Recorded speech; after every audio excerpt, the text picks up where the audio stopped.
Hello friends, I am back with another Marvel Legends review, or a Marvel Legends series review. Anyways, it's Mystique. And here's Mystique out of the package. This is obviously Mystique from the X-Men movies, played by Rebecca Romijn. I mean, I guess it might be the Jennifer Lawrence version with like a head sculpt that looks more like Rebecca Romijn, because I mean, they look pretty similar, honestly. But Mystique's costume and makeup in the movie is basically not a costume. It's basically just blue body paint and then like dark blue scales on top of that. And yeah, Hasbro's got it down pretty much here. I mean, it's kind of odd how like there's a lot more scales on the back, I guess. Like she's a lot darker on the back and it's kind of stark. But I mean, we'll get to that when we get to the paint. But the sculpt, pretty darn top notch. Take a look at that head sculpt. I mean, it doesn't really look like Rebecca Romijn, but it does look how Rebecca Romijn looked when she was playing Mystique in the movies. So I mean, that's good. And like the scales here everywhere, pretty darn accurate. Like this is the pattern that they had in the movies.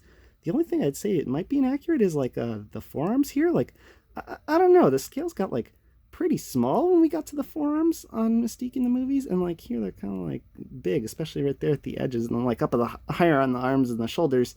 Like the scales are supposed to be like a little bit more spiky, like here, look at the alternate arm she comes with. Like, see the little spikes, but the part where it's like transitioning, that's sort of like what it's like at the top of her shoulders all the time, I think. Like a little bit spikier, but everything's kind of flat here. But I mean, for the most part, they done nailed it with the scales. This is such an intricate sculpt.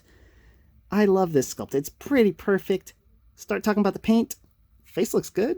I mean, they got the dark scales dark like they're supposed to be, but then like some scales, like right there in the bottom of the neck, like, are they supposed to be dark? Because, I don't know, sometimes Mystique scales, like, just like the same color as the body paint where there are no scales, so it's a little hard to say where they missed it or where they're trying to be accurate, because like on the boobs they're kind of pretty accurate. Like that's how it was. They weren't like the big dark scales on there.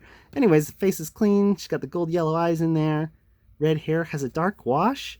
Looks pretty good all around, except when we get to the back where I just think like they did too much of the dark blue, because like there's no variety on the back. I mean, I'm not sure if that's how Mystique looked in the movies, because we very rarely see her from the back, but I mean, it doesn't make for a good-looking action figure when you flip her around, I think. But other than that, it's pretty darn good. Like, wow, look at like a little transition of the legs there.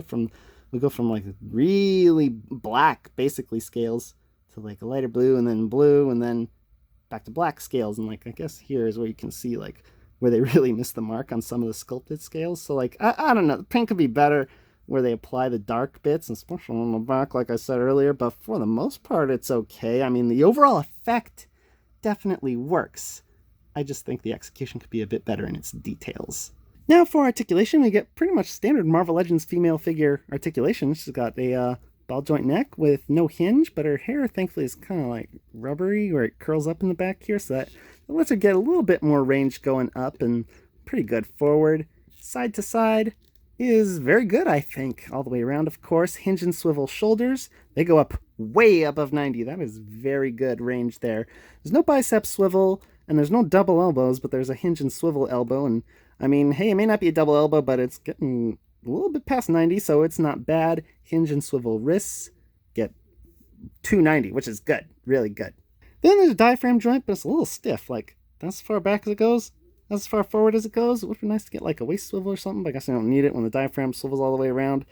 Side to side's a bit better than forward and back on that diaphragm joint. Hips are on ball joints. They go pretty far forward. I mean, she starts getting the V-crotch effect where it goes off to the side, but I mean, she can get up to 90 just going straight, and then like, wow, I mean, that kind of works, because like Mystique's supposed to be a flexible sort of character, and lo and behold, even goes back a bit. Like, I mean, yeah, it pushes out a little because like the way it's sculpted, but like, hey, look how they sculpted the cheeks, the butt cheeks. They got like half of it is the stationary part, and the other half of the cheek is the articulated part, so it kind of cooperates pretty well to go very far back. That's really impressive, Hasbro. That's awesome engineering right there.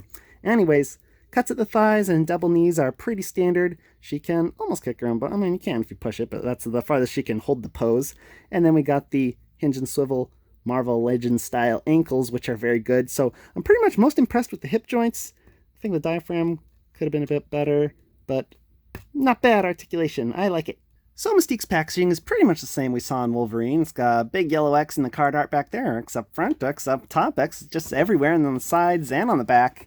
We get that weird silhouette, I guess, of Mystique. Well, it's not really a silhouette, because the silhouette's just an outline. It's just like a darkened outline, and the eyes all bright and white. Pretty much the same style Wolverine had. Anyways, not too much to say. I mean, it's more collector friendly than normal Marvel Legends packaging, because it's like totally flat, so it's, more stackable. But other than that, not any great differences from a standard Marvel Legends box. Let's cut this tape and open it up real quick. She's just in the tray.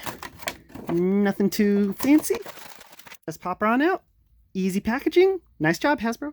For accessories, Mystique gets a couple alternate hands. The right one's open hand, but it's not gripping. It's just kind of like a, ooh, look at my nails kind of hand. And the left one's a fist. She comes packaged with the right one being a fist, so you can pop one off to get them to both be fists if you want.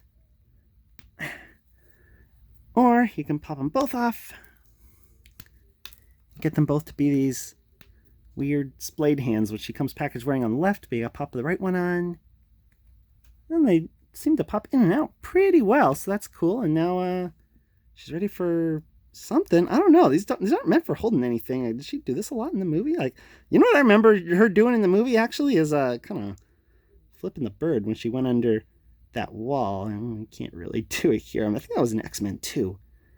Or it wasn't called X-Men 2. It was called X2 X-Men United, but I guess you can kind of do that with that hand. I don't know if you can see that symbol, but I mean, she gets a couple alternate hands, and then she gets a third alternate hand with a whole arm attached to it. And I guess this is to replicate that scene in X-Men 3, where, that arm popped off surprisingly easy, where they run into the kid who can take away the powers. I forget his name. And, like, she comes close to him, and, like, she begins to turn, back to normal. I mean, there's nothing wrong with being a mutant, but she begins to turn more non-mutant looking, let's say, and she's like, oh my goodness. I think that happened in X-Men 3. I don't know. X-Men movies, I have a hard time remembering them, honestly, but I mean, I guess it could just be her transforming into anybody, honestly. Would have been cool to get, like, an alternate Jennifer Lawrence head, but honestly, like, the two actresses look so similar once they have the makeup on. I really don't care. I couldn't really tell them apart. So I'm fine with these accessories, but considering that she cost $5 more than the standard Marvel Legend, I think we could have gotten a bit more, because, like, it's not that much for the value you're getting, but it's okay. All right, time for the scale. Mystique stands at about 6 1/4 inches or 16 centimeters tall. Here she is with the movie Wolverine. Fits in pretty good scale, and you consider Hugh Jackman's, like, not a super short Wolverine, so this is probably how the actors actually stack up to each other. As always, here she is with 6-inch Batman and Spider-Man, and with her kids, who are not her kids in the movies. And finally with some more blue people, because mutants are blue, apparently. So do I ultimately recommend the Rebecca Romijn Mystique figure, friends? Well, if you're a big X-Men movies fan, then sure, definitely pick it up. But otherwise, you could probably pass on it. I mean, the hip articulation's pretty impressive, but other than that, this is a pretty par for the course Marvel Legends figure, so you could probably pass it up, honestly. But it's decent. Oh well, until next time, friends. Peace out.